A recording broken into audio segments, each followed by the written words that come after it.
تو جناب زینب وہاں سے اٹھ کے، ہماری خواتین ہر بات پہ روتی ہیں، دو کہیں کہ ختم ہی نہیں ہوتے، جناب زینب پیچھے سے اٹھیں پردے کے پیچھے سے، اور جب اپنی گرجدار آواز میں انہوں نے گفتگو شروع کی تو وہاں ایک نابینا بزرگ بیٹھے تھے جو مولا علی شیر خدا کی بارگاہ میں حاضری دیا کرتے تھے۔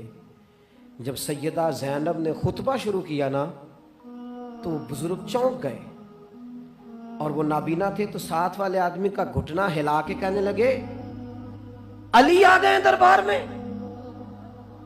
علی کی آواز ہے، علی بول رہے دربار دمشق میں۔ وہ زینب کا خطاب منبر پہ علی بول رہے ہوں جیسے، علی آ گئے، وہ گرج آواز میں، وہ تنتنا، وہ دبدبا، وہ وزاداری، وہ ان کی بات میں صداقت، کانپ گئی ہر چیز دربار کی۔ اور امام زین العابدین بیمار بھی تھے، مسافر بھی تھے، پریشان بھی تھے، لیکن جب یزید سے انہوں نے کہا نا مجھے خطبہ دینے دے، تو چند منٹ گفتگو کی امام زین العابدین نے، تو کہنے لگا اذان پڑھو جماعت کرائیں، اس لیے کہ ان کی باتوں میں وہ حق ہوتا ہے۔ میں تو امام علی مقام رضی اللہ تعالیٰ عنہ اور یزید کے معاملے میں ایک ہی بات سمجھا ہوں، سب کو پتا تھا یہ حسین ابن علی، سب کو پتا تھا حق ان کے ساتھ ہے، سب جانتے تھے ان سے زیادہ عظمت کسی کی نہیں، لیکن اپنے نفس کی خواہشوں پر کنٹرول نہیں کر سکے۔ پوری امت کا اس وقت مسئلہ ضروریات کا نہیں، خواہشات کا ہے۔ آج بھی کچھ لوگ کہتے ہیں فلاں آدمی اتنا نیک ہے تو پھر فلاں بندہ مخالفت کیوں کرتا ہے؟ میں نے کہا جو نبیوں کی مخالفت سے باز نہیں آئے، جو صحابہ کی مخالفت سے باز نہیں آئے، اہل بیت کی مخالفت، جو حسین ابن علی کے سامنے کھڑے ہو گئے، نیک آدمی کس کھاتے میں؟ اللہ کا قرآن کہتا ہے یجاہدون فی سبیل اللہ ولا یخافون لومۃ لائم ذالک فضل اللہ یؤتیہ من یشاء۔ کچھ لوگ اللہ کے راستے میں جہاد کرتے ہیں تو لوگ ان کی ملامت بھی کرتے ہیں، انہیں برا بھی کہتے ہیں، پر وہ کسی کی پرواہ نہیں کرتے، یہ ان پر اللہ کا فضل ہے، اور یہ فضل رب جسے چاہتا ہے اسے عطا کرتا ہے۔ آپ حضرات آج اس محفل سے یہ لنگر لے کے جائیے گا کہ کہیں میری روحانیت کے سامنے میری نفسانی خواہشات تو نہیں کھڑی ہو گئیں، تھوڑا سا 2 قدم پیچھے ہٹنا ہے، ہم نے امام علی مقام سے فیض لینا ہے، امام حسین کی عظمتوں کو سلام کرنا ہے۔ سر اٹھا کے جینا چاہتے ہو تو امام حسین کا طریقہ اپنا لو، ان کے رستوں کے مسافر بن جاؤ، زندگی وقار کے ساتھ گزرے گی، خودداری کے ساتھ گزرے گی۔ آپ دیکھیے حضرت فاروق اعظم رضی اللہ تعالیٰ عنہ نے مسئلہ بیان کیا، تو جناب فاروق اعظم رضی اللہ تعالیٰ عنہ نے اس مسئلے میں عورتوں کے مہر کے متعلقہ، جو حق مہر ہوتا ہے خاتون کا، اس کے متعلقہ جناب عمر نے کوئی مسئلہ بیان کیا۔ تو آپ جمعہ پڑھا کے باہر نکلے تو ایک خاتون کھڑی تھی دروازے پر، کہنے لگی امیر المومنین حد ہو گئی ہے، آپ عورتوں کو مہر لینے پر پابندی لگا رہے ہیں، اتنا لینا اتنا نہ لینا، اور اللہ رسول نے کھلی اجازت دی ہے جتنا مرضی لے لیں۔ اس خاتون نے دلائل پیش کیے۔ اب امیر المومنین کے سامنے ایک تو ہے کہ عام مرد کے سامنے عورت بات کرے تو لوگ قبول نہیں کرتے، اور 22 لاکھ مربع میل کا حکمران، اور جس کے بارے میں معروف ہے کہ ان کا درہ ہر وقت چلتا ہے، اس خاتون نے جناب عمر سے کہا کہ جناب مسئلہ یوں ہے، آپ نے یوں بیان کیا ہے۔ اب ارد گرد لوگ کھڑے تھے، کسی نے یہ نہیں کہا گستاخ معاذ اللہ تو کیا کہہ رہی ہے، امیر المومنین کے سامنے کلام کرتی ہے۔ بات حق تھی، کسی نے جرت نہیں کی۔ ایک شخص حضرت عمر سے کہنے لگے حضور آپ کچھ بولتے کیوں نہیں، کچھ تبصرہ کریں۔ فرمانے لگے بولنا کیا ہے، ایک مرد نے خطا کی ہے اور ایک عورت ٹھیک کہہ رہی ہے، اس کی بات درست ہے، میں کھلے دل سے قبول کرتا ہوں۔ نفس پر گرچہ چوٹ لگتی ہے اسے قبول کریں۔ حضرت بلال حبشی نے طے کر لیا تھا اپنی زندگی میں سادگی، پیچھے پیچھے رہنا ہے، وہ شہرت سے بچنے والا پیچھے پیچھے رہتا ہے، اور میرا جی چاہتا ہے ساری غزلیں اس ظالم کے نام کریں۔ کچھ لوگ طے کر لیتے ہیں میں نے پیچھے پیچھے رہنا ہے، ان کے اعلان کیے جاتے ہیں، بلایا جاتا ہے، پھر بھی پیچھے نکل جاتے ہیں۔ کسی بات میں جناب ابو ذر غفاری کا اور حضرت بلال حبشی کا رائے کا اختلاف ہو گیا۔ اب حضرت بلال حبشی غلام ہے جناب ابو ذر بڑے قبیلے سے، تو جناب ابو ذر غفاری نے بات کرتے کرتے حضرت بلال کو کہہ دیا او حبشن کے بیٹے، تھے بھی وہ حبشن کے بیٹے، لیکن حضرت بلال کے دل کو تکلیف ہوئی۔ بعض لوگ کہتے ہیں میں نے سچ ہی بولا ہے، سچ اپنے بارے میں بولنا، تو دوسروں کے بارے میں سچ بولتا ہے، اپنے بارے میں بول۔ صرف تو دوسروں کے لیے بولے؟ او جی میں نے سچ ہی تو بولا تھا. سچ بولنے کی بھی حکمت ہے. سچ بولنے کی سب سے بڑا سچ کسی کو اللہ کی طرف بلانا ہے. اور میرا رب فرماتا ہے ادعو الی سبیل ربک بالحکمہ. کسی کو اللہ کی طرف بھی بلاؤ تو دانائی کے ساتھ بلاؤ, حکمت کے ساتھ. سب سے بڑا سچ بھی بولو تو دانائی کے ساتھ بولو. تو نے سچ بولا ہے اور تو نے لوگوں کا کلیجہ چیر کے رکھ دیا ہے. یہ کیا انداز ہوا تیرا سچ بولنے کا؟ یہ کیا طریقہ ہوا؟ حضرت سیدنا بلال حبشی رضی اللہ تعالیٰ عنہ کو جناب ابو ذر غفاری نے کہا حبشن کے بیٹے بات سچی تھی. حضرت بلال کو تکلیف ہوئی, کونے میں بیٹھ کے روئے, اور غلام روئے اور آقا کو خبر نہ ہو. تڑپے جو ہم یہاں تو مدینے خبر گئی. حضور علیہ الصلوۃ والسلام پتہ چلا, محبوب نے منبر سجایا. حضور کی عادت تھی نامینیٹ کر کے اصلاح نہیں کرتے تھے, بائی نیم نہیں, نامزد کر کے نہیں, اوورال بات کر دیتے, سمجھنے والے سمجھ جاتے. حضور فرمانے لگے لوگوں کو کیا ہو گیا ہے؟ میں نے تو جاہلیت کی ساری باتیں پاؤں تلے رون دی تھی, ابھی بھی کہتے ہیں بلال کو حبشن کا بیٹا. حضرت ابو ذر غفاری کہتے ہیں باقی تو کوئی نہ سمجھے تو میں سمجھ گیا. بڑا مشکل ہوتا ہے مجمع میں اٹھ کے معافی مانگنا. ہمارے ہاں بعض لوگ معافی بھی اس طرح مانگتے ہیں کہ یوں لگتا ہے گن بھی ساتھ پکڑی ہوئی ہے, معافی دو ورنہ گولی مار دوں گا. معافی مانگنے کا بھی طریقہ سلیقہ نہیں آتا. حضرت ابو ذر غفاری مجمع کے بیچ اٹھ کے کھڑے ہوئے, چمکتا دمکتا چہرہ, قبولیت حق کا جذبہ, اپنے نفس کو چیر دینا اور اس پر پاؤں رکھ کے رب رسول کا قرب حاصل کرنے کا ذائقہ. جناب ابو ذر غفاری حضرت بلال کے قریب گئے اور پھر ان کے سامنے لیٹ گئے, رو کے کہنے لگے حبشن کے بیٹے اٹھا اپنا پیر اور رکھ میرے سینے پہ. میں اس قوم کو بتانا چاہتا ہوں کہ تھا تو حبشن کا بیٹا, پر جب سے مدینے والے کا کلمہ پڑا ہے کائنات میں عزت والا ہو گیا ہے. یہ دیکھو کس نے ذروں کو اٹھایا اور صحرا کر دیا, کس نے قطروں کو ملایا اور دریا کر دیا, کس کی حکمت نے یتیموں کو کیا در یتیم اور غلاموں کو دنیا بھر کا مولا کر دیا.